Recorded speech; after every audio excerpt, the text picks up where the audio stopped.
সূরা আল মায়েদা। রহমান রহিম আল্লাহ তাআলার নামে। হে ঈমানদার বান্দারা, তোমরা যারা ঈমান এনেছ, তোমরা ওয়াদাসমূহ পূরণ করো। মনে রেখো, তোমাদের জন্য 4 পা বিশিষ্ট পোষা জন্তু হালাল করা হয়েছে, তবে সেসব জন্তু ছাড়া যা বিবরণ সহ একটু পরে তোমাদের পড়ে শোনানো হচ্ছে। এহরাম বাঁধা অবস্থায় কিন্তু এসব হালাল জন্তু শিকার করা বৈধ মনে করো না। হ্যাঁ, আল্লাহ তাআলা যা চান সে আদেশই তিনি জারি করেন। হে ঈমানদার বান্দারা, তোমরা আল্লাহ তাআলার নিদর্শনসমূহের অসম্মান করো না। সম্মানিত মাসগুলোকেও যুদ্ধ বিগ্রহের জন্য কখনো হালাল বানিয়ে নিও না। আল্লাহর নামে উৎসর্গীকৃত জন্তুসমূহ ও যেসব জন্তুর গলায় উৎসর্গের চিহ্ন হিসেবে পট্টি বেঁধে দেওয়া হয়েছে, যারা আল্লাহর অনুগ্রহ ও সন্তুষ্টি অর্জনের লক্ষ্যে আল্লাহর পবিত্র কাবা ঘরের দিকে রওনা দিয়েছে, তাদের তোমরা অসম্মান করো না। তোমরা যখন এহরাম মুক্ত হবে তখন তোমরা শিকার করতে পারো। বিশেষ কোন একটি সম্প্রদায়ের বিদ্বেষ এমন বিদ্বেষ যার কারণে তারা তোমাদের আল্লাহ তাআলার পবিত্র মসজিদে আসার পথ বন্ধ করে দিয়েছিল, যেন তোমাদের কোন রকম সীমা লঙ্ঘন করতে প্ররোচিত না করে।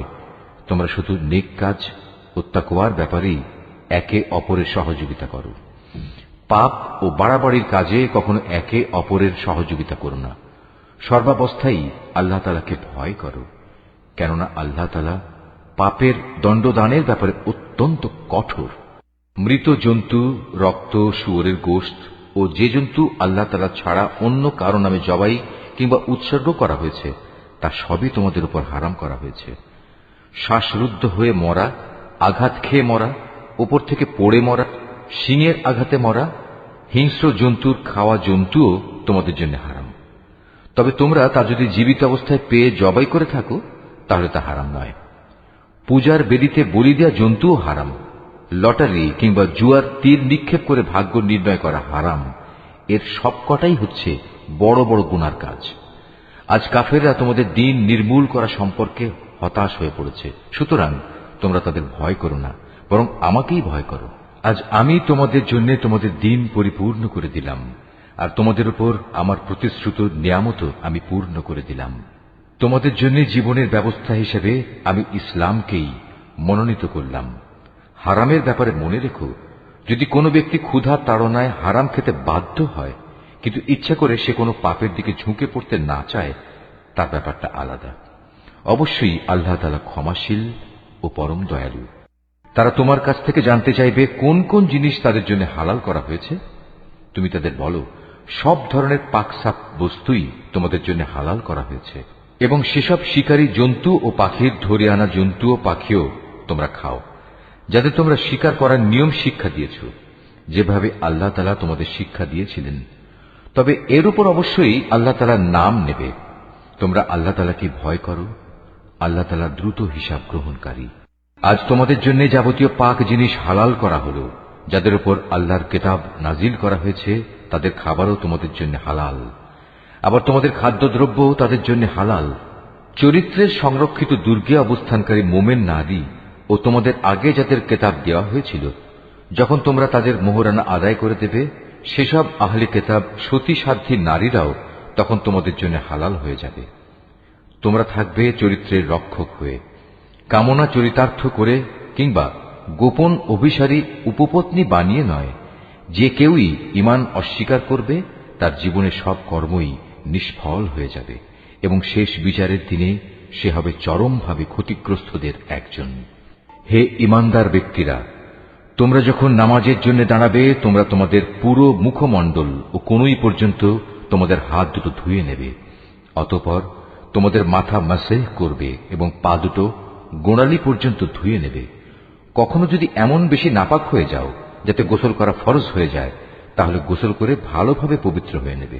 যদি তোমরা অসুস্থ হয়ে পড়ো কিংবা তোমরা যদি সফরে থাকো, অথবা তোমাদের কেউ যদি মলমূত্র ত্যাগ করে আসে, অথবা যদি নারী সম্ভোগ করে থাকো, তাহলে পানি দিয়ে পবিত্রতা অর্জন করো। আর যদি পানি না পাও তাহলে পবিত্র মাটি দিয়ে তায়াম্মুম করে নাও। আর তায়াম্মুমের নিয়ম হচ্ছে সেই পবিত্র মাটি দিয়ে তোমরা তোমাদের মুখমণ্ডল ও হাত মাসেহ করে নেবে। মূলত আল্লাহ তাআলা কখনো পরিষ্কার পরিচ্ছন্নতার ব্যাপারে তোমাদের কষ্ট দিতে চান না, বরং তিনি চান তোমাদের পাক সাফ করে দিতে, এবং এভাবেই তিনি তোমাদের উপর তার নিয়ামতসমূহ পূর্ণ করে দিতে চান, যাতে করে তোমরা তার কৃতজ্ঞতা আদায় করতে পারো। তোমাদের উপর আল্লাহ তাআলার নিয়ামতসমূহ তোমরা স্মরণ করো এবং তোমাদের কাছ থেকে যে পাকা প্রতিশ্রুতি তিনি গ্রহণ করেছিলেন সে কথাও ভুলে যেও না।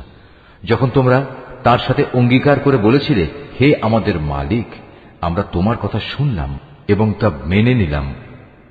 তোমরা আল্লাহ তাআলাকে ভয় করো। অবশ্যই আল্লাহ তাআলা তোমাদের অন্তরে যা কিছু আছে সে সম্পর্কে সম্যক অবগত আছেন। হে ঈমানদার লোকেরা, তোমরা আল্লাহর জন্য সত্য ও ন্যায়ের উপর সাক্ষী হয়ে অবিচলভাবে দাঁড়িয়ে থেকো। মনে রাখবে, বিশেষ কোন সম্প্রদায়ের দুশমনী যেন তোমাদের এমনভাবে প্ররোচিত না করে এর ফলে তোমরা ন্যায় ও ইনসাফের পথ থেকে সরে আসবে। তোমরা ইনসাফ করো, কারণ এই কাজটি আল্লাহ তাআলাকে ভয় করে চলার অধিক নিকটতর। তোমরা আল্লাহ তাআলাকে ভয় করো। অবশ্যই আল্লাহ তাআলা তোমাদের কর্মকাণ্ড সম্পর্কে পূর্ণাঙ্গ ওয়াকিবহাল রয়েছেন।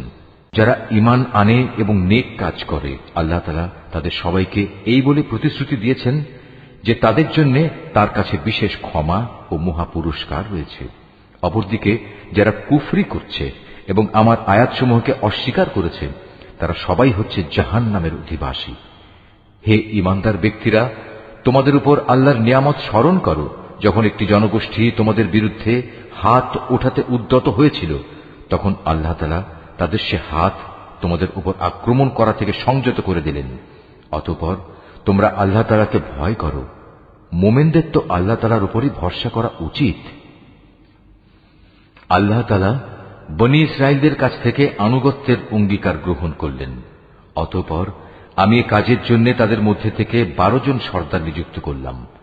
আল্লাহ তাআলা তাদের বললেন, অবশ্যই আমি তোমাদের সাথে আছি।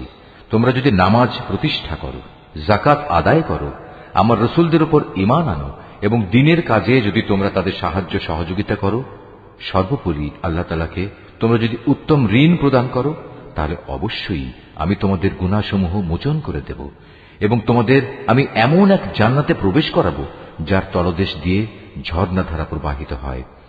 এরপর যদি কোনো ব্যক্তি আল্লাহকে অস্বীকার করে, তাহলে সে সরল পথ থেকে বিচ্যুত হয়ে পড়বে।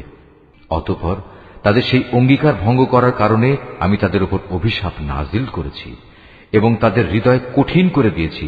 তাদের চরিত্রই ছিল তারা আল্লাহর কালামকে তার নির্দিষ্ট অর্থ থেকে সরিয়ে নিয়ে বিকৃত করে দিত। হেদায়েতের যা কিছু তাদের শিক্ষা দেয়া হয়েছিল তার অধিকাংশ কথাই তারা ভুলে গেল।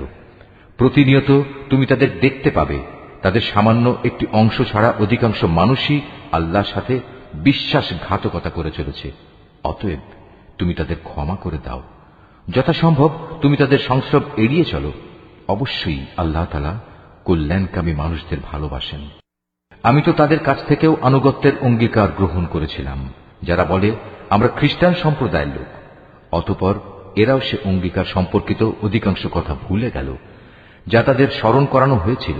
সুতরাং আমিও তাদের পরস্পরের মধ্যে কিয়ামত পর্যন্ত এক স্থায়ী শত্রুতা ও বিদ্বেষের বীজ বপন করে দিলাম। অচিরেই আল্লাহ তাআলা তাদের বলে দেবেন দুনিয়ার জীবনে তারা যা কিছু উদ্ভাবন করত। হে আহলে কিতাবরা, তোমাদের কাছে আমার পক্ষ থেকে রাসূল এসেছে। আগের কিতাবে যা কিছু তোমরা এতদিন গোপন করে রেখেছিলে তার বহু কিছুই সে তোমাদের বলে দিচ্ছে, আবার অনেক কিছু সে এড়িয়েও যাচ্ছে। তোমাদের কাছে এখন তো আল্লাহর পক্ষ থেকে আলোকবর্তিকা এবং সুস্পষ্ট কিতাব এসে হাজির হয়েছে। যে আল্লাহর সন্তুষ্টি লাভ করতে চায়, এই কিতাব দ্বারা আল্লাহ তাআলা তার শান্তি ও নিরাপত্তার পথ বাতলে দেন। অতঃপর তিনি তার অনুমতিক্রমে তাদের জাহেলিয়াতের অন্ধকার থেকে ঈমানের আলোতে বের করে আনেন, আর এভাবেই তাদের তিনি সঠিক পথে পরিচালিত করেন। নিশ্চয়ই তারা কুফরি করেছে যারা বলেছে মারিয়ামের পুত্র মসীহ আল্লাহ। হে মুহাম্মদ, তুমি তাদের বলো, আল্লাহ তাআলা যদি মারিয়াম পুত্র মসীহ, তার মা ও গোটা বিশ্ব চরাচরে যা কিছু আছে সবকিছু ধ্বংস করে দিতে চান, এমন কে আছে যে আল্লাহ তাআলার কাছ থেকে এদের রক্ষা করতে পারে? এই আকাশমালা, ভূমণ্ডল ও এর মধ্যবর্তী স্থানে যা কিছু আছে তার সার্বভৌমত্ব এককভাবে আল্লাহ তাআলার জন্যই নির্দিষ্ট। তিনি যা ইচ্ছা তাই সৃষ্টি করেন। আল্লাহ তাআলা সকল বিষয়ের উপর একক ক্ষমতাবান। ইহুদি ও খ্রিস্টানরা বলে আমরা আল্লাহর সন্তান এবং তার প্রিয় পাত্র, তাদের বলো, তাহলে তিনি কেন তোমাদের গুনাহের জন্য তোমাদের দণ্ড প্রদান করবেন? মূলত তোমরা সবাই হচ্ছ আল্লাহ সৃষ্টি করা কতিপয় মানুষ। আল্লাহ তাআলা তার বান্দাদের যাকে ইচ্ছা ক্ষমা করে দেন, আবার যাকে ইচ্ছা তাকে তিনি শাস্তি প্রদান করেন। আসমান সমূহ ও জমিনের মধ্যবর্তী সবকিছুর একক মালিকানা আল্লাহ তাআলার জন্যই নির্দিষ্ট। সবকিছুকে তার দিকেই ফিরে যেতে হবে। হে আহলে কিতাবরা, রসুলদের আগমন ধারার উপরেই আমার পক্ষ থেকে তোমাদের কাছে একজন রসুল এসেছে। সে তোমাদের জন্য আমার কথাগুলো সুস্পষ্টভাবে বর্ণনা করছে, যাতে করে তোমরা বিচারের কাঠগড়ায় দাঁড়িয়ে একথা বলতে না পারো যে কই আমাদের কাছে জান্নাতের সুসংবাদ বহনকারী ও জাহান্নামের সতর্ককারী হিসেবে কেউ তো আগমন করেনি। আজ সত্যি সত্যি তোমাদের কাছে সুসংবাদবাহী ও সতর্ককারী একজন রসুল এসে গেছে। বস্তুত আল্লাহ তাআলা সর্ববিষয়ে শক্তিমান। স্মরণ করো যখন মুসা তার জাতিকে বলেছিল, হে আমার সম্প্রদায়ের লোকেরা, আল্লাহ তাআলা তোমাদের উপর যে নিয়ামত নাজিল করেছেন তা তোমরা স্মরণ করো। যখন তিনি তোমাদের মাঝে বহু নবী পয়দা করেছেন, তিনি তোমাদের এ জমিনের শাসনকর্তা বানিয়েছেন, এছাড়াও তিনি তোমাদের এমন সব নিয়ামত দান করেছেন যা এ বিশ্ব জগতে এর আগে তিনি আর কাউকে দান করেননি। হে আমার জাতি, আল্লাহ তাআলা তোমাদের জন্য যে পবিত্র ভূখণ্ড লিখে রেখেছেন, তোমরা তাতে প্রবেশ করো এবং এ অগ্রাভিযানে কখনো পশ্চাদাপসরণ করো না। তারপরেও তোমরা যদি ফিরে আসো তাহলে ভীষণ ক্ষতিগ্রস্ত হবে। তারা বলল, হে মুসা, আমরা কিভাবে সেই জনপদে প্রবেশ করব? সেখানে তো এক দুর্দণ্ড প্রতাপশালী সম্প্রদায় রয়েছে। তারা সেখান থেকে বেরিয়ে না এলে আমরা কিছুতেই সেখানে প্রবেশ করব না। তারা সেখান থেকে বেরিয়ে এলে আমরা অবশ্যই প্রবেশ করব। যারা আল্লাহ তাআলাকে ভয় করছিল তাদের এমন দুজন লোক, যাদের উপর আল্লাহ তাআলা অনুগ্রহ করেছিলেন, এগিয়ে এসে বলল, তোমরা সদর দরজা দিয়েই তাদের জনপদে প্রবেশ করো, আর একবার সেখানে প্রবেশ করলেই তোমরা বিজয়ী হবে। তোমরা যদি সত্যিকার অর্থে মোমেন হও তাহলে আল্লাহর উপরই ভরসা করো। তারা আরো বলল, হে মুসা, সেই শক্তিশালী লোকেরা যতক্ষণ পর্যন্ত সেখানে থাকবে ততক্ষণ আমরা কোনো অবস্থায় সেখানে প্রবেশ করব না। তুমি বরং যাও, তুমিও তোমার মালিক উভয় মিলে যুদ্ধ করো, আমরা এখানে বসে রইলাম। তাদের কথা শুনে মুসা বলল, হে আমার মালিক, তুমি তো জানো আমার নিজের এবং আমার ভাই ছাড়া আর কারো ওপর আমার আধিপত্য চলে না। অতএব আমাদের মাঝে ও এই নাফরমান লোকদের মাঝে তুমি মীমাংসা করে দাও। আল্লাহ তাআলা বললেন, হ্যাঁ, তাই হবে। আগামী 40 বছর পর্যন্ত সে জনপদ তাদের জন্য নিষিদ্ধ করে দেয়া হল। এ সময়ে তারা উদ্ভ্রান্ত হয়ে পৃথিবীতে এদিক সেদিক ঘুরে বেড়াবে। সুতরাং তুমি এই নাফরমান লোকদের উপর কখনো দুঃখ করো না। হে মুহাম্মদ, তুমি এদের কাছে আদমের 2 পুত্রের গল্পটি যথাযথভাবে শুনিয়ে দাও। গল্পটি ছিল, যখন তারা দুজনই আল্লাহর নামে কোরবানি পেশ করল, তখন তাদের মধ্যে একজনের কাছ থেকে কোরবানি কবুল করা হল, আরেকজনের কাছ থেকে তা কবুল করা হল না। যার কোরবানি কবুল করা হয়নি সে বলল, আমি অবশ্যই তোমাকে হত্যা করব। যার কোরবানি কবুল করা হল সে বলল, আল্লাহ তাআলা তো শুধু পরেজগার লোকদের কাছ থেকে কোরবানি কবুল করেন। হিংসার বশবর্তী হয়ে তুমি যদি আজ আমাকে হত্যা করার জন্য আমার দিকে তোমার হাত বাড়াও, তাহলে আমি কিন্তু তোমাকে হত্যা করার জন্য তোমার প্রতি আমার হাত বাড়িয়ে দেব না। কেননা আমি সৃষ্টিকুলের মালিককে ভয় করি। আমি বরং চাইব তুমি আমার গুনাহ ও তোমার গুনাহের বোঝা একাই তোমার মাথার উপর উঠিয়ে নাও এবং এভাবেই তুমি জাহান্নামের অধিবাসী হয়ে পড়ো। মূলত এ হচ্ছে জালেমদের যথার্থ কর্মফল। শেষ পর্যন্ত তার কুপ্রবৃত্তি তাকে নিজ ভাইয়ের হত্যার কাজে উস্কানি দিল। অতঃপর সে তাকে খুন করেই ফেলল এবং এ কাজের ফলে সে ক্ষতিগ্রস্তদের অন্তর্ভুক্ত হয়ে গেল। অতঃপর আল্লাহ তাআলা সেখানে একটি কাক পাঠালেন। কাকটি হত্যাকারীর সামনে এসে মাটি খুঁড়তে লাগল। উদ্দেশ্য তাকে দেখানো কিভাবে সে তার ভাইয়ের লাশ লুকিয়ে রাখবে। এটা দেখে সে নিজে নিজে বলতে লাগল, হায়, আমি তো এই কাকটির চাইতেও অক্ষম হয়ে পড়েছি। আমি তো আমার ভাইয়ের লাশটাও গোপন করতে পারলাম না। অতঃপর সে সত্যি সত্যি নিজের কৃতকর্মের জন্য অনুতপ্ত হল।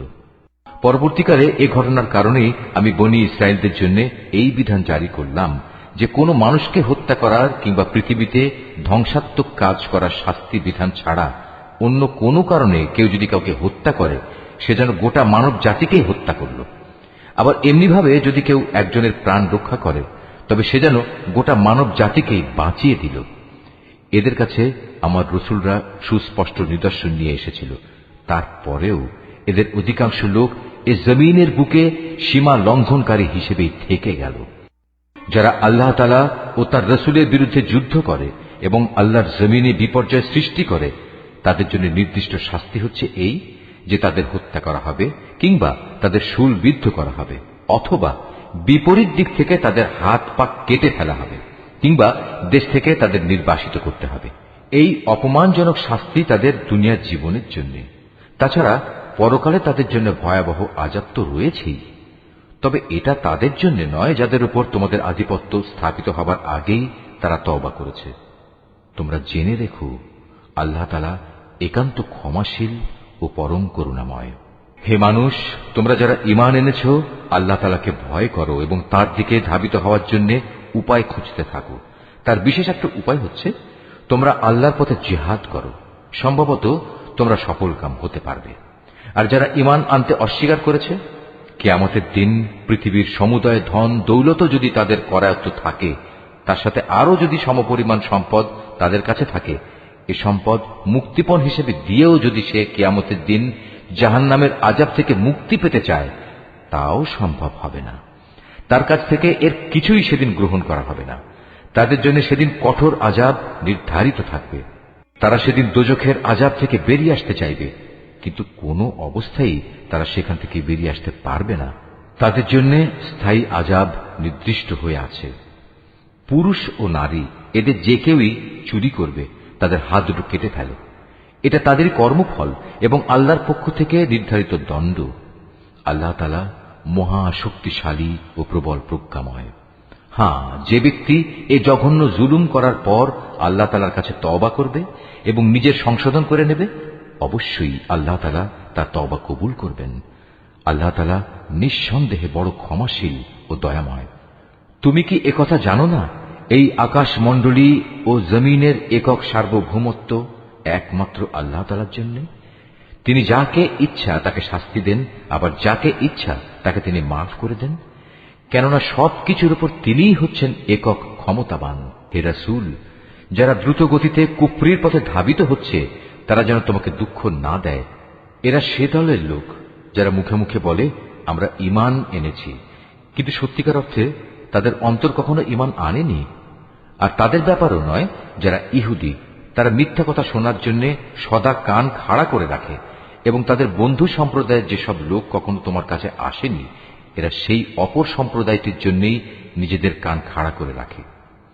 আল্লাহর কিতাবের কথাগুলো আপন জায়গায় বিন্যস্ত থাকার পরেও এরা তা বিকৃত করে বেড়ায় এবং অন্যদের কাছে এরা বলে, হ্যাঁ, যদি এ ধরনের কোনো বিধান তোমাদের দেওয়া হয় তাহলে তোমরা তা গ্রহণ করো, আর সে ধরনের কিছু না দেয়া হলে তোমরা তা থেকে সতর্ক থেকো। আসলে আল্লাহ তাআলা যার পথচ্যুতি চান, তাকে আল্লাহর পাকড়াও থেকে বাঁচানোর জন্য তুমি তো কিছুই করতে পারো না। এরাই হচ্ছে সেসব হতভাগ্য লোক। আল্লাহ তাআলা কখনো যাদের অন্তরগুলোকে পাক সাফ করার ইরাদা পোষণ করেন না, তাদের জন্য পৃথিবীতে যেমনি রয়েছে অপমান ও লাঞ্ছনা, পরকালেও তেমনি তাদের জন্য অপেক্ষা করছে ভয়াবহ আযাব। ইহুদিদের চরিত্র হচ্ছে, এরা যেমন মিথ্যা কথা শুনতে অভ্যস্ত, তেমনি এরা হারাম মাল খেতেও ওস্তাদ। অতএব এরা যদি কখনো কোনো বিচার নিয়ে তোমার কাছে আসে, তাহলে তুমি চাইলে তাদের বিচার করতে পারো কিংবা তাদের উপেক্ষা করো। যদি তুমি তাদের ফিরিয়ে দাও, তাহলে নিশ্চিত থাকো এরা তোমার কোনোই অনিষ্ট করতে পারবে না। তবে যদি তুমি তাদের বিচার ফয়সালা করতে চাও, তাহলে অবশ্যই ন্যায় বিচার করবে। নিঃসন্দেহে আল্লাহ তাআলা ন্যায় বিচারকদের ভালোবাসেন। এসব লোক কিভাবে তোমার কাছে বিচারের ভার নিয়ে হাজির হবে, যখন তাদের নিজেদের কাছেই আল্লাহর পাঠানো তাওরাত মজুদ রয়েছে? তাতেও তো বিচার আচার সংক্রান্ত আল্লাহর বিধান আছে। তুমি যা কিছুই করো না কেন, একটু পরেই তারা তোমার কাছ থেকে মুখ ফিরিয়ে নেবে। এরা আসলে ঈমানদারই নয়। নিঃসন্দেহে আমি মুসার কাছে তাওরাত নাজিল করেছি, তাতে তাদের জন্য পথ নির্দেশ ও আলোকবর্তিকা বর্তমান ছিল। আমার নবীরা যারা আমার বিধানেরই অনুবর্তন করত, ইহুদি জাতিকে এ হেদায়েত মোতাবেকই আইন কানুন প্রদান করত। নবীদের পর তাদের জ্ঞান সাধক ও ধর্মীয় পণ্ডিতরাও এ অনুযায়ী বিচার ফয়সালা করত? কেননা নবীর পর আল্লাহর কিতাব সংরক্ষণ করার দায়িত্ব এদেরই দেয়া হয়েছিল। তারা নিজেরাও ছিল এর প্রত্যক্ষ সাক্ষী। সুতরাং তোমরা মানুষদের ভয় না করে একান্তভাবে আমাকেই ভয় করো, আর আমার আয়াতসমূহ সামান্য মূল্যে বিক্রি করে দিও না। যারা আল্লাহর নাজিল করা আইন অনুযায়ী বিচার ফয়সালা করে না, তারাই হচ্ছে কাফের। তাওরাতে আমি তাদের জন্য বিধান নাজিল করেছিলাম যে তাদের জানের বদলে জান, চোখের বদলে চোখ, নাকের বদলে নাক, কানের বদলে কান, দাঁতের বদলে দাঁত। শাস্তি প্রয়োগের সময় এই শারীরিক জখমটাই কিন্তু আসল দণ্ড বলে বিবেচিত হয়। অবশ্য বাদীপক্ষের কেউ যদি এই দণ্ড মাফ করে দিতে চায়, তাহলে তা তার নিজের গুনাহখাতার জন্য কাফারা হিসেবে গণ্য হবে। আর যারাই আল্লাহ নাজিল করা বিধান অনুযায়ী বিচার ফয়সালা করবে না, তারা হচ্ছে জালেম। এ ক্রমধারায় অতঃপর আমি মরিয়ম পুত্র ঈসাকে পাঠিয়েছি। সে সময় আগে থেকে তাওরাতে যা কিছু অবশিষ্ট ছিল সে ছিল তার সত্যতা স্বীকারকারী, আর আমি তাকে ইনজিল দান করেছি, তাতে ছিল হেদায়েত ও নূর। তখন তাওরাতে যা কিছু তার কাছে বর্তমান ছিল, ইনজিল কিতাব তার সত্যতা স্বীকার করেছে। তদুপরি তাতে আল্লাহভীরু লোকদের জন্য পথ নির্দেশ ও উপদেশ মজুদ ছিল। ইনজিলের অনুসারীদের উচিত এর ভেতর আল্লাহ তাআলা যা কিছু নাজিল করেছেন তার ভিত্তিতে বিচার ফয়সালা করা। কেননা যারাই আল্লাহর নাজিল করা আইনের ভিত্তিতে বিচার করবে না, তারাই ফাসেক। হে মুহাম্মদ, আমি তোমার প্রতি সত্য দিন সহ এ কিতাব নাজিল করেছি। আগের কিতাবসমূহের যা কিছু অবিকৃত অবস্থায় তার সামনে মজুদ রয়েছে, এ কিতাব তার সত্যতা স্বীকার করে। শুধু তাই নয়, এ কিতাব সেসব বিধানের হেফাজতকারীও বটে। সুতরাং আল্লাহ তাআলা যেসব বিধি বিধান নাজিল করেছেন তার ভিত্তিতেই তুমি বিচার ফয়সালা করো। আর এ বিচারের সময় তোমার নিজের কাছে যা সত্য দিন এসেছে তা থেকে সরে গিয়ে তাদের খেয়াল খুশির অনুসরণ করো না। আমি তোমাদের প্রতিটি সম্প্রদায়ের জন্য শরীয়ত ও কর্মপন্থা নির্ধারণ করে দিয়েছি। আল্লাহ তাআলা চাইলে তোমাদের সবাইকে একই উম্মত বানিয়ে দিতে পারতেন, বরং তিনি তোমাদের যা দিয়েছেন তার ভিত্তিতে তোমাদের যাচাই বাছাই করে নিতে চেয়েছেন। অতএব ভালো কাজে তোমরা সবাই প্রতিযোগিতা করো, কেননা আল্লাহ তাআলার দিকেই হবে তোমাদের সকলের প্রত্যাবর্তন স্থল। এখানে তোমরা যেসব বিষয় নিয়ে মতভেদ করতে, অতঃপর তিনি অবশ্যই তা তোমাদের স্পষ্ট করে বলে দেবেন। অতএব হে মুহাম্মদ, তোমার উপর আল্লাহ তাআলা যে আইন কানুন নাজিল করেছেন তুমি তারই ভিত্তিতে এদের মাঝে বিচার ফয়সালা করো, এবং কখনো তাদের খেয়াল খুশির অনুসরণ করো না, এবং তাদের ষড়যন্ত্র থেকে সতর্ক থেকো। যা কিছু আল্লাহ তাআলা তোমার উপর নাজিল করেছেন তার কোনো কোনো বিষয়ে যেন তারা কখনো তোমাকে ফিতনায় না ফেলতে পারে। অতঃপর তোমার ফয়সালায় যদি এরা মুখ ফিরিয়ে নেয়, তাহলে জেনে রেখো আল্লাহ তাআলা তাদের নিজেদেরই কোনো গুনাহের জন্য তাদের কোন রকম মুসিবতে ফেলতে চান। কেননা মানুষের মাঝে অধিকাংশই হচ্ছে অবাধ্য। তবে কি তারা পুনরায় জাহিলিয়াতের বিচার ব্যবস্থা তালাশ করছে? অথচ যারা আল্লাহতে বিশ্বাস করে তাদের কাছে আল্লাহ তাআলার চাইতে উত্তম বিচারক আর কে হতে পারে? হে ঈমানদার লোকেরা, তোমরা কখনো ইহুদি খ্রিস্টানদের নিজেদের বন্ধু হিসেবে গ্রহণ করো না, কেননা এরা নিজেরা সব সময় একে অপরের বন্ধু। তোমাদের মধ্যে কেউ যদি কখনো এদের কাউকে বন্ধু বানিয়ে নেয়, তাহলে সে তাদেরই দলভুক্ত হয়ে যাবে। আর আল্লাহ তাআলা কখনো জালেম সম্প্রদায়কে হেদায়েত দান করেন না। অতঃপর যাদের অন্তরে মুনাফিকির ব্যাধি রয়েছে তাদের তুমি দেখবে তারা বিশেষ তৎপরতার সাথে এই বলে তাদের সাথে মিলিত হচ্ছে যে আমাদের আশঙ্কা হচ্ছে কোনো বিপর্যয় এসে আমাদের উপর আপতিত হবে। পরে হয়তো আল্লাহ তাআলা তোমাদের কাছে বিজয় নিয়ে আসবেন, কিংবা তার কাছ থেকে অন্য কিছু অনুগ্রহ তিনি দান করবেন। তখন তা দেখে এই লোকেরা নিজেদের মনের ভেতর যে কপটতা লুকিয়ে রেখেছিল তার জন্য ভীষণ অনুতপ্ত হবে। তখন ঈমানদার লোকেরা বলবে, এরাই কি ছিল সেসব মানুষ যারা আল্লাহ তাআলার নামে বড় বড় শপথ করত যে তারা অবশ্যই তোমাদের সঙ্গে আছে? এই আচরণের ফলে তাদের কার্যকলাপই বিনষ্ট হয়ে গেল, ফলে তারা ভীষণভাবে ক্ষতিগ্রস্ত হয়ে পড়ল। হে মানুষ, তোমরা যারা আল্লাহর উপর ঈমান এনেছ, তোমাদের মধ্যে কোন লোক যদি নিজের দিন ইসলাম থেকে মুরতাদ হয়ে ফিরে আসে, তাতে আল্লাহ তাআলার কোনো ক্ষতি নেই। তবে আল্লাহ তাআলা অচিরেই এমন এক সম্প্রদায়ের উত্থান ঘটাবেন যাদের তিনি ভালোবাসবেন, তারাও তাকে ভালোবাসবে। তারা হবে মোমেনদের প্রতি কোমল ও কাফেরদের প্রতি কঠোর। তারা আল্লাহর পথে সংগ্রাম করবে, কোন নিন্দুকের নিন্দার পরোয়া তারা করবে না। মূলত এ হচ্ছে আল্লাহর একটি অনুগ্রহ, যাকে চান তাকে তিনি তা দান করেন। আল্লাহ তাআলা প্রাচুর্যময় ও প্রজ্ঞার আধার। তোমাদের একমাত্র পৃষ্ঠপোষক হচ্ছেন আল্লাহ তাআলা, তার রাসূল এবং সেসব ঈমানদার লোকেরা যারা নামাজ প্রতিষ্ঠা করে, যাকাত আদায় করে, সর্বোপরি আল্লাহ তাআলার সামনে যারা সদা অবনমিত থাকে। আর যে ব্যক্তি আল্লাহ তাআলা, তার রাসূল ও ঈমানদারদের নিজের বন্ধুরূপে গ্রহণ করবে, তারা যেন জেনে রাখে কেবলমাত্র আল্লাহ তাআলার দলটিই বিজয়ী হবে। হে ঈমানদার লোকেরা, তোমাদের আগে যাদের আল্লাহ তাআলার কিতাব দেওয়া হয়েছিল, তাদের মধ্যে যারা তোমাদের দিনকে বিদ্রূপ ও খেল তামাশার বস্তুতে পরিণত করে রেখেছে, তাদের এবং কাফেরদের কখনো তোমরা নিজেদের বন্ধু বানিও না। যদি তোমরা সত্যিকার অর্থে মোমেন হয়ে থাকো, তাহলে একমাত্র আল্লাহ তাআলাকেই বন্ধু বানাও এবং তাকেই ভয় করো। যখন তোমরা মানুষদের নামাজের জন্য ডাকো, তখন এই ডাককে এরা হাসি তামাশা ও খেলার বস্তু বানিয়ে দেয়। এরা হচ্ছে এমন এক সম্প্রদায় যারা হক বাতিলের কিছুই বোঝে না। হে রাসূল, তুমি এদের বলো, তোমরা যে আমাদের কাছ থেকে প্রতিশোধ নিচ্ছ, তার কারণ এই যে আমরা আল্লাহর উপর ঈমান এনেছি এবং আমাদের উপর আগে ও বর্তমানে যা কিছু নাজিল করা হয়েছে তার উপর বিশ্বাস স্থাপন করেছি। আসলে তোমাদের অধিকাংশ মানুষই হচ্ছে গুনাহগার। হে রাসূল, তুমি বলো, আমি কি তোমাদের বলে দেব আল্লাহর কাছ থেকে সবচাইতে নিকৃষ্ট পুরস্কার কে পাবে? সে লোক হচ্ছে যার উপর আল্লাহ তাআলা অভিশাপ দিয়েছেন, যার উপর আল্লাহর ক্রোধ রয়েছে এবং যাদের কিছু লোককে তিনি বানর, কিছু লোককে শুয়োরে পরিণত করে দিয়েছেন, যারা মিথ্যা মাবুদের আনুগত্য স্বীকার করেছে। এরাই হচ্ছে সেসব লোক পরকালে যাদের অবস্থান হবে অত্যন্ত নিকৃষ্ট এবং দুনিয়াতেও এরা সরল পথ থেকে বহু দূরে বিচ্যুত হয়ে পড়েছে। তারা যখন তোমার সামনে আসে তখন বলে, আমরা ঈমান এনেছি। আসলে তারা তোমার কাছে কুফরি নিয়েই প্রবেশ করছিল এবং তা নিয়েই তোমার কাছ থেকে তারা বেরিয়ে গেছে। তারা মনের ভেতর যা কিছু লুকিয়ে রাখছিল, আল্লাহ সে ব্যাপারে পূর্ণ ওয়াকিবহাল রয়েছেন।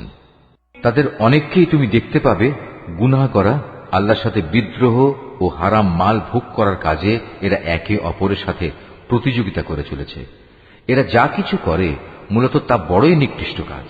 কত ভালো হতো এদের ধর্মীয় নেতা ও পণ্ডিত ব্যক্তিরা যদি এদের এসব পাপের কথা ও হারাম মাল ভোগ করা থেকে বিরত রাখত, কারণ এরা যা কিছু সংগ্রহ করছে তা বড়ই জঘন্য। ইহুদিরা বলে, আল্লাহর দানের হাত পা বাঁধা পড়ে গেছে। আসলে তাদের নিজেদের হাতই বাঁধা পড়ে গেছে। আর তারা যা কিছু বলেছে সে কারণে তাদের উপর আল্লাহ তাআলার অভিশাপ নাজিল করা হয়েছে। আল্লাহর তো দুনিয়া আখিরাতের উভয় হাতই মুক্ত। যেভাবে তিনি চান সেভাবেই তিনি দান করেন। প্রকৃত ঘটনা হচ্ছে, তোমার মালিকের পক্ষ থেকে যা কিছু তোমার উপর নাজিল করা হয়েছে তা তাদের অনেকেরই সীমা লঙ্ঘন ও কুফরি বাড়িয়ে দিয়েছে। এই আচরণের ফলে আমি তাদের মাঝে কিয়ামত পর্যন্ত একটা শত্রুতা ও পরস্পর বিদ্বেষ সঞ্চার করে দিয়েছি। যখনই তারা যুদ্ধের আগুন জ্বালিয়ে দিতে চেয়েছে, আল্লাহ তাআলা তখনই তা নিভিয়ে দিয়েছেন। তারা বারবার এ জমিনে বিপর্যয় সৃষ্টির প্রয়াস পেয়েছে। আসলে আল্লাহ তাআলা বিপর্যয় সৃষ্টিকারীদের মোটেই ভালোবাসেন না। যদি আহলে কিতাবরা ঈমান আনত এবং আল্লাহকে ভয় করত, তবে অবশ্যই আমি তাদের গুনাহ খাতা মুছে দিতাম এবং তাদের আমি নিয়ামতে পরিপূর্ণ জান্নাতে প্রবেশ করাতাম। যদি তারা তাওরাত ও ইনজিল তথা তার বিধান প্রতিষ্ঠা করত, আর যা তাদের উপর তাদের মালিকের কাছ থেকে নাজিল করা হয়েছে তার উপর প্রতিষ্ঠিত থাকত, তাহলে তারা রিজিক পেত তাদের মাথার উপরের আসমান থেকে ও তাদের পায়ের নিচের জমিন থেকে। তাদের মধ্যে অবশ্য একদল ন্যায় ও মধ্যপন্থী লোক রয়েছে, তবে তাদের অধিকাংশই হচ্ছে এমন যাদের কর্মফল খুবই নিকৃষ্ট। হে রাসূল, যা কিছু তোমার উপর নাজিল করা হয়েছে তা তুমি অন্যের কাছে পৌঁছে দাও। যদি তুমি তা না করো, তাহলে তুমি তো মানুষদের কাছে তার বার্তা পৌঁছে দিলে না। আল্লাহ তাআলা তোমাকে মানুষের অনিষ্ট থেকে বাঁচিয়ে রাখবেন। নিশ্চয়ই আল্লাহ তাআলা কখনো কোনো অবাধ্য জাতিকে পথ প্রদর্শন করেন না। তুমি তাদের বলো, হে আহলে কিতাবরা, যতক্ষণ পর্যন্ত তোমরা তাওরাত, ইনজিল ও তোমাদের প্রতি তোমাদের মালিকের পক্ষ থেকে যা নাজিল করা হয়েছে তা প্রতিষ্ঠিত না করবে, ততক্ষণ পর্যন্ত মনে করতে হবে তোমরা কোনো কিছুর উপরই প্রতিষ্ঠিত নেই। তোমার মালিকের কাছ থেকে যা কিছু তোমার প্রতি নাজিল করা হয়েছে তা তাদের অনেকেরই সীমা লঙ্ঘন ও কুফরি বাড়িয়ে দেবে। সুতরাং তুমি এই কাফের সম্প্রদায়ের জন্য মোটেই আফসোস করো না। নিশ্চয়ই ইহুদি, সাবেই, খ্রিস্টান যে কেউই এক আল্লাহ তাআলা ও শেষ বিচার দিনের উপর ঈমান আনবে এবং সৎকর্ম করবে তাদের কোনো ভয় নেই, পরকালেও তাদের কোনো দুশ্চিন্তাগ্রস্ত হতে হবে না। বনী ইসরাইলের কাছ থেকে আমি আনুগত্যের অঙ্গীকার আদায় করে নিয়েছিলাম এবং সে মোতাবেক আমি তাদের কাছে রসুলদের প্রেরণ করেছিলাম। কিন্তু যখনই কোন রসুল তাদের কাছে এমন কোন বিধান নিয়ে হাজির হয়েছে যা তাদের পছন্দসই ছিল না, তখনই তারা এই রসুলদের একদলকে মিথ্যাবাদী বলেছে, আরেক দলকে তারা হত্যা করেছে। তারা ধরে নিয়েছিল এত কিছু করা সত্ত্বেও তাদের উপর কোনো বিপর্যয় আসবে না, তাই তারা সত্য গ্রহণ করার ব্যাপারে অন্ধ ও বধির হয়ে থাকল। তারপরেও আল্লাহ তাআলা তাদের প্রতি ক্ষমা পরবশ হলেন। তাদের অনেকেই আবার অন্ধ ও বধির হয়ে গেল।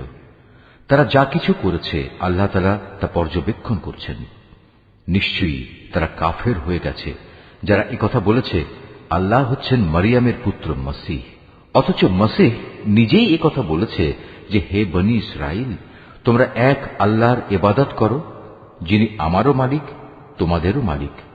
মূলত যে কেউই আল্লাহর সাথে শরীক করবে আল্লাহ তাআলা তার উপর জান্নাত হারাম করে দেবেন, আর তার স্থায়ী ঠিকানা হবে জাহান্নাম। এই জালেমদের সেদিন কোনো সাহায্যকারী থাকবে না। তারাও কুফরি করেছে যারা বলেছে তিনজনের মধ্যে তৃতীয় জন হচ্ছেন আল্লাহ, অথচ এক আল্লাহ তাআলা ছাড়া আর কোনো ইলাহ নেই। তারা যদি এখনো তাদের এসব অলীক কথাবার্তা থেকে ফিরে না আসে, তবে তাদের মাঝে যারা একথা বলে কুফরি করেছে তাদের অবশ্যই কঠিন যন্ত্রণাদায়ক আযাবে পেয়ে যাবে। তারা কি আল্লাহর কাছে তওবা করবে না? কখনো কি তারা তার কাছে ক্ষমা প্রার্থনা করবে না? আল্লাহ তাআলা বড়ই ক্ষমাশীল ও দয়াময়। মারিয়াম পুত্র মসীহ তো রসুল ছাড়া কিছুই ছিল না। তার আগেও তার মতো অনেক রসুল গত হয়েছে। তার মা ছিল এক সত্যনিষ্ঠ মহিলা। তারা মা ও ছেলে উভয়ই আর দুদষ্টি মানুষের মতো করেই খাবার খেত। তুমি লক্ষ্য করে দেখো আমি কিভাবে আমার আয়াতগুলো খুলে খুলে বর্ণনা করছি। তুমি দেখো কিভাবে তারা সত্য বিমুখ হয়ে যাচ্ছে। তুমি বলো, তোমরা কি আল্লাহকে বাদ দিয়ে এমন কিছুর ইবাদত করছো যা তোমাদের কোনো ক্ষতি কিংবা উপকার কিছুই করার ক্ষমতা নেই? প্রকৃতপক্ষে আল্লাহ তাআলা সব কিছুই শোনেন এবং সবকিছুই জানেন। তুমি বলো, হে আহলে কিতাবরা, তোমরা কখনো নিজেদের দ্বীনের ব্যাপারে অন্যায় বাড়াবাড়ি করো না। মসীহের ব্যাপারে তোমরা সেসব জাতির খেয়াল খুশির অনুসরণ করো না যারা তোমাদের আগেই পথভ্রষ্ট হয়ে গেছে এবং তারা অনেক লোককেই গোমরাহ করে দিয়েছে, আর তারা নিজেরাও সহজ সরল পথ থেকে বিচ্যুত হয়ে গেছে। বনী ইসরাইলদের আরো যারা মসীহের ব্যাপারে আল্লাহর এ ঘোষণা অস্বীকার করেছে তাদের উপর দাউদ ও মারিয়াম পুত্র ঈসার মুখ থেকে অভিশাপ দেওয়া হয়েছে, কেননা তারা আল্লাহর বিরুদ্ধে বিদ্রোহ করেছে এবং সীমা লঙ্ঘন করেছে। তারা যেসব গর্হিত কাজ করত তা থেকে তারা একে অপরকে বারণ করত না। তারা যা করত নিঃসন্দেহে তা ছিল নিকৃষ্ট।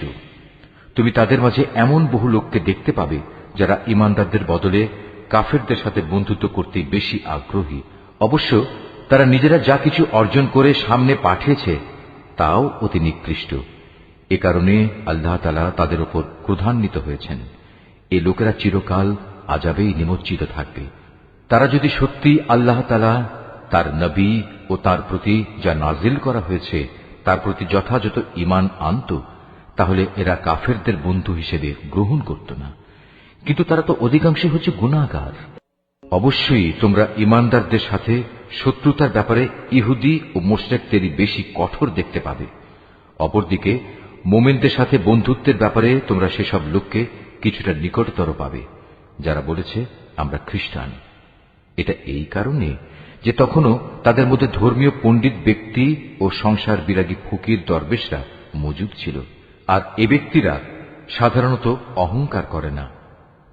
রসুলের উপর যা কিছু নাজিল করা হয়েছে তা যখন এরা শোনে তখন সত্য চেনার কারণে তুমি এদের অনেকের চোখকেই দেখতে পাবে অশ্রু সজল। নিবেদিত হয়ে তারা বলে ওঠে, হে আমাদের মালিক, আমরা ঈমান এনেছি, তুমি আমাদের নাম সত্যের সাক্ষ্যদাতাদের দলে লিখে নাও। বিশেষ করে আমরা যখন এই প্রত্যাশা করি যে আমাদের মালিক আমাদের সৎ কর্মশীলদের দলভুক্ত করে দেবেন, তখন আল্লাহ তাআলা ও তার কাছ থেকে আমাদের কাছে যা কিছু সত্য এসেছে তার উপর আমরা ঈমান আনব না কেন? অতঃপর তাদের উক্তির কারণে আল্লাহ তাআলা সন্তুষ্ট হয়ে পরকালে তাদের এমন এক জান্নাত দান করবেন যার তলদেশ দিয়ে অমীয় ঝর্ণাধারা প্রবহমান থাকবে, সেখানে তারা হবে চিরস্থায়ী। আর এটা হচ্ছে নেককার লোকদের যথার্থ পুরস্কার। অপরদিকে যারা কুফরি করেছে এবং আমার আয়াতগুলো অস্বীকার করেছে, তাকে মিথ্যা প্রতিপন্ন করেছে, তারা সবাই হবে জাহান্নামের অধিবাসী। হে ঈমানদার ব্যক্তিরা, আল্লাহ তাআলা তোমাদের জন্য যে পবিত্র জিনিসগুলো হালাল করে দিয়েছেন, তোমরা সেগুলো নিজেদের জন্য হারাম করে নিও না, আর কখনো হারামের সীমা লঙ্ঘন করো না। অবশ্যই আল্লাহ তাআলা সীমা লঙ্ঘনকারীদের অপছন্দ করেন। আল্লাহ তাআলা তোমাদের যে হালাল ও পবিত্র রিজিক দান করেছেন, তোমরা তা খাও এবং এ ব্যাপারে সে আল্লাহ তাআলার সীমারেখাকে ভয় করো, যার উপর তোমরা ঈমান এনেছ। আল্লাহ তাআলা তোমাদের অর্থহীন শপথের জন্য তোমাদের পাকড়াও করবেন না, কিন্তু যে শপথ তোমরা জেনে বুঝে করো তার ব্যাপারে আল্লাহ তাআলা অবশ্যই তোমাদের পাকড়াও করবেন।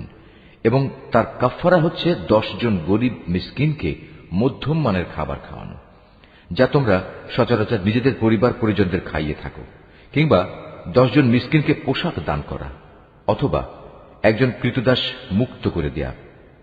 যে ব্যক্তি এর কোনোটাই পাবে না তার জন্য কাফফারা হচ্ছে 3 দিন রোজা রাখা। শপথ ভাঙলে তোমাদের শপথ ভাঙার এ হচ্ছে কাফফারা। অতএব তোমরা তোমাদের শপথসমূহ রক্ষা করো। আল্লাহ তাআলা এভাবেই তাঁর আয়াতসমূহ তোমাদের কাছে বিশদভাবে বর্ণনা করেন, যাতে করে তোমরা কৃতজ্ঞতা জ্ঞাপন করতে পারো। হে মানুষ, তোমরা যারা ঈমান এনেছ, তোমরা জেনে রেখো, মদ, জুয়া, পূজার বেদী ও ভাগ্য নির্ণায়ক স্বর হচ্ছে ঘৃণিত শয়তানের কাজ। অতএব তোমরা তা সম্পূর্ণরূপে বর্জন করো। শয়তান এই মদ ও জুয়ার দ্বারা তোমাদের মাঝে শত্রুতা ও বিদ্বেষ সৃষ্টি করে দিতে চায়, এবং এভাবে এ চক্করে ফেলে সে তোমাদের আল্লাহ তাআলা স্মরণ ও নামাজ থেকে দূরে সরিয়ে রাখবে। তোমরা কি এ কাজ থেকে ফিরে আসবে না? তোমরা সর্ববিষয়ে আল্লাহর আনুগত্য করো তার রাসূলের। মদ ও জুয়ার ব্যাপারে সতর্ক থেকো। আর তোমরা যদি রাসূলের নির্দেশনা থেকে মুখ ফিরিয়ে নাও, তাহলে জেনে রাখো, আমার রাসূলের দায়িত্ব হচ্ছে সুস্পষ্টভাবে আমার কথাগুলো পৌঁছে দেয়া।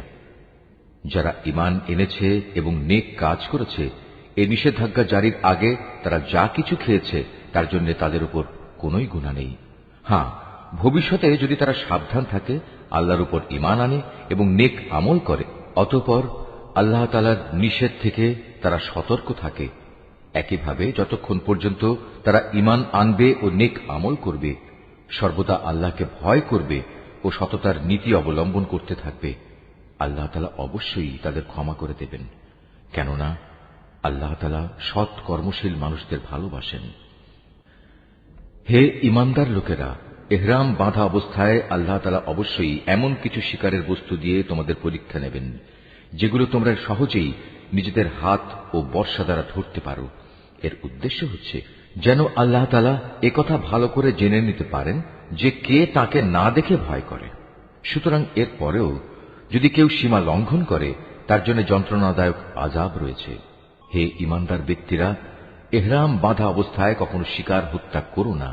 যদি তোমাদের কেউ এ অবস্থায় জেনে বুঝে কোনো শিকারী জন্তু হত্যা করে, তার জন্য এর বিনিময় হচ্ছে সে যে জন্তু হত্যা করেছে তার সমান পর্যায়ে একটি গৃহপালিত জন্তু কোরবানি হিসেবে কাবায় পৌঁছে দেবে, যার ফয়সালা করবে তোমাদের দুজন ন্যায়বান বিচারক ব্যক্তি। কিংবা তার জন্য কাফফারা হবে কয়েকজন গরিব মিসকিনকে খাওয়ানো অথবা সমপরিমাণ রোজা রাখা, যাতে করে সে আপন কৃতকর্মের স্বাদ গ্রহণ করতে সক্ষম হয়। এ নিষেধাজ্ঞা জারির আগে যা কিছু গত হয়ে গেছে আল্লাহ তাআলা তা মাফ করে দিয়েছেন, কিন্তু এরপর যদি কেউ এর পুনরাবৃত্তি করে, তাহলে আল্লাহ তাআলা অবশ্যই তার কাছ থেকে প্রতিশোধ নেবেন। আর আল্লাহ তাআলা পরাক্রমশালী ও প্রতিশোধ গ্রহণে প্রবল শক্তিমান। তোমাদের জন্য সমুদ্রের শিকার হালাল করা হয়েছে এবং তার খাবার হচ্ছে তোমাদের জন্য ও সমুদ্রের পর্যটকদের জন্য উৎকৃষ্ট সম্পদ। মনে রাখবে, যতক্ষণ পর্যন্ত তোমরা ইহরাম বাঁধা অবস্থায় থাকবে ততক্ষণ পর্যন্ত শুধু স্থলভাগের শিকারই তোমাদের জন্য হারাম থাকবে। তোমরা ভয় করো আল্লাহ তাআলাকে, যার সমীপে তোমাদের সবাইকে জড়ো করা হবে। আল্লাহ তাআলা খানায়ে কাবাকে সম্মানিত করেছেন মানব জাতির জন্য ভিত্তি হিসেবে। তিনি একে প্রতিষ্ঠা করেছেন। একইভাবে তিনি সম্মানিত করেছেন হজের পবিত্র মাসগুলোকে, কোরবানির জন্তুগুলোকে এবং এ উদ্দেশ্যে বিশেষ পট্টি বাঁধা জন্তুগুলোকে। এসব বিধান এজন্যই দেয়া হয়েছে যাতে করে তোমরা একথা জেনে নিতে পারো যে আকাশমালা ও পৃথিবীর যেখানে যা কিছু আছে আল্লাহ তাআলা তা সবই জানেন, আর নিশ্চয়ই আল্লাহ তাআলা সব বিষয়ে সর্বজ্ঞ। তোমরা জেনে রাখো, আল্লাহ তাআলা শাস্তি দানের ব্যাপারে যেমনি কঠোর, তেমনি পুরস্কারের বেলায় আল্লাহ তাআলা অত্যন্ত ক্ষমাশীল ও পরম দয়ালু। রসুলের দায়িত্ব হেদায়েতের বাণী পৌঁছে দেওয়া ছাড়া আর কিছুই নয়। আর তোমরা যা কিছু প্রকাশ করো, যা কিছু গোপন রাখো, আল্লাহ তাআলা তা সবই জানেন। হে রসুল, তুমি বলো, পাক এবং নাপাক জিনিস কখনো সমান হতে পারে না। নাপাক জিনিসের প্রাচুর্য যতই তোমাকে চমৎকৃত করুক না কেন। অতএব হে জ্ঞানবান মানুষেরা, তোমরা আল্লাহকে ভয় করো। আশা করা যায় তোমরা সফল কাম হতে পারবে। হে ঈমানদার লোকেরা, আল্লাহর নবীর কাছে এমন সব বিষয় নিয়ে প্রশ্ন করো না যার জবাব প্রকাশ করা হলে তাতে তোমাদেরই কষ্ট হবে। অবশ্য কোরআন নাজির হওয়ার মুহূর্তে যদি তোমরা সে প্রশ্ন করো তাহলে তা তোমাদের কাছে প্রকাশ করা হবে। এই বিধান জারির আগে যা কিছু হয়ে গেছে তা আল্লাহ তাআলা তোমাদের মাফ করে দিয়েছেন, কেননা আল্লাহ তাআলা পরম ক্ষমাশীল ও ধৈর্যশীল। তোমাদের আগেও কিছু সম্প্রদায় তাদের নবীকে এ ধরনের প্রশ্ন করত, কিন্তু এর পরক্ষণেই তারা তা অমান্য করতে শুরু করল। দেবতার উদ্দেশ্যে প্রেরিত কান ছেঁচড়া বহিরা, দেবতার নামে উৎসর্গীকৃত সায়েবা, দেবতার উদ্দেশ্যে ছেড়ে দেয়া নর ও মাদি বাচ্চা প্রসবকারী ওয়াসিলা ও দেবতার উদ্দেশ্যে ছেড়ে দেয়া 10 বাচ্চা প্রসবকারিণী উশরি হাম, এর কোনটাই কিন্তু আল্লাহ তাআলা নির্দিষ্ট করে দেননি, বরং কাফেররাই এসব কুসংস্কার দিয়ে আল্লাহর উপর মিথ্যা আরোপ করে। আর এদের অধিকাংশ লোক তো সত্য মিথ্যার তফাৎটুকু উপলব্ধি করে না। যখন এদের বলা হয় আল্লাহ তাআলা যা কিছু নাজিল করেছেন তোমরা সেদিকে এসো, এসো তাঁর রসুলের দিকে, তখন তারা বলে, আমরা আমাদের বাপ দাদাদের যে বিধানের উপর পেয়েছি তাই আমাদের জন্য যথেষ্ট। যদিও তাদের বাপ দাদারা সত্য মিথ্যা সম্পর্কে কিছুই জানত না এবং তারা হেদায়েত প্রাপ্তও ছিল না। হে ঈমানদার লোকেরা, তোমাদের নিজেদের দায়িত্ব তোমাদের নিজেদের ওপর। অন্য কোনো ব্যক্তি যদি গোমরা হয়ে গিয়ে থাকে তাহলে সে পথভ্রষ্ট ব্যক্তি তোমাদের কোনো ক্ষতি সাধন করতে পারবে না, যতক্ষণ পর্যন্ত তোমরা নিজেরা সঠিক পথের উপর চলতে থাকবে। তোমাদের সবাইকে আল্লাহর দিকেই ফিরে যেতে হবে। অতঃপর আল্লাহ তাআলা তোমাদের সেদিন বলে দেবেন তোমরা কে কি করেছিলে। হে ঈমানদার ব্যক্তিরা, তোমাদের কারো যখন মৃত্যুর সময় এসে উপনীত হয়, ওসিয়ত করার এ মুহূর্তে তোমরা তোমাদের মধ্যে থেকে 2জন ন্যায়পরায়ণ মানুষকে সাক্ষী বানিয়ে রাখবে। আর যদি তোমরা প্রবাসে থাকো এবং এ সময় যদি তোমাদের উপর মৃত্যুর বিপদ এসে পড়ে, তখন বাইরের লোকদের মধ্যে থেকে 2জন ব্যক্তিকে সাক্ষী বানিয়ে নেবে। পরে যদি এ ব্যাপারে তোমাদের কোনো সন্দেহ দেখা দেয় তাহলে সাক্ষী 2জনকে নামাজের পর আটকে রাখবে। অতঃপর তারা আল্লাহর নামে কসম করে বলবে, আমরা কোনো স্বার্থের খাতিরে এ সাক্ষ্য বিক্রি করব না। এর কোনো পক্ষ আমাদের ঘনিষ্ঠ আত্মীয় হলেও নয়। আমরা আল্লাহর জন্য এ সাক্ষ্য গোপন করব না। আমরা যদি তেমন কিছু করি তাহলে আমরা গুনাহগারদের দলে শামিল হয়ে যাব। পরে যদি একথা প্রকাশ পায় এ বাইরের 2জন সাক্ষী অপরাধে লিপ্ত ছিল, তাহলে আগে যাদের স্বার্থহানি ঘটেছিল তাদের মধ্যে থেকে 2জন সাক্ষী তাদের স্থলাভিষিক্ত হবে। তারা এসে আল্লাহর নামে শপথ করে বলবে, আমাদের সাক্ষ্য অবশ্যই তাদের সাক্ষ্য অপেক্ষা বেশি সত্যভিত্তিক হবে। আমরা সাক্ষ্যের ব্যাপারে সীমা লঙ্ঘন করিনি। আমরা যদি তেমনটি করি তাহলে আমরা জালেমদের দলভুক্ত হয়ে পড়ব। এ পদ্ধতিতে মানুষদের ঠিক মতো সাক্ষ্য দানের অধিকতর সম্ভাবনা আছে, অথবা তারা অন্ততপক্ষে এ ভয় করবে যে তাদের কসম করার পর আবার অন্য কোনো কসম দ্বারা তা বাতিল করে দেয়া হবে। তোমরা আল্লাহ তাআলাকে ভয় করো এবং রসুলের কথা শোনো। আল্লাহ তাআলা কখনো পাপী লোকদের সৎপথে পরিচালিত করেন না। যেদিন আল্লাহ তাআলা সকল রসুলকে একত্রিত করে জিজ্ঞাসা করবেন, তোমাদের দাওয়াতের প্রতি মানুষদের পক্ষ থেকে কিভাবে সাড়া দেয়া হয়েছিল, তারা বলবে, আমরা তো তার কিছুই জানি না। যাবতীয় অদৃশ্য বিষয় তুমি পরিজ্ঞাত। স্মরণ করো যখন আল্লাহ তাআলা বলবেন, হে মারিয়াম পুত্র ঈসা, আমার সেই নিয়ামতের কথা স্মরণ করো যা আমি তোমাকে ও তোমার মাকে দান করেছিলাম। যখন আমি পবিত্র আত্মা দিয়ে তোমাকে সাহায্য করেছিলাম, তুমি মানুষের সাথে যেমনি দোলনায় থাকতে কথা বলতে, তেমনি বলতে পরিণত বয়সেও।